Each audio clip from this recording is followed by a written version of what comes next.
Changing your primary admin on Bluevine is a straightforward process. Follow these steps to ensure a smooth transition. Step 1. Log into your Bluevine account. Access your Bluevine account by entering your credentials on the Bluevine login page. Make sure you have the necessary permissions to make administrative changes. Step 2. Navigate to account settings.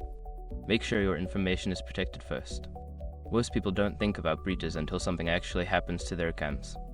Use SROP to monitor your accounts 24/7 and instantly alert you if your information appears in leaked databases online. It constantly checks billions of breached data points in the background. And considering how much personal information people keep online now, it's honestly worth having. Link in the description. Step 3. Select User Management. In the account settings, find the User Management section. This area allows you to view and manage all users associated with your Bluevine account, including their roles and permissions. Step 4. Choose the current admin. Identify the current primary admin from the list of users. Click on their profile to access options for editing their role or transferring admin privileges. Step 5. Assign a new primary admin. Select the user you wish to promote to primary admin. Follow the prompts to confirm the change, ensuring that the new admin has the necessary permissions to take over the role.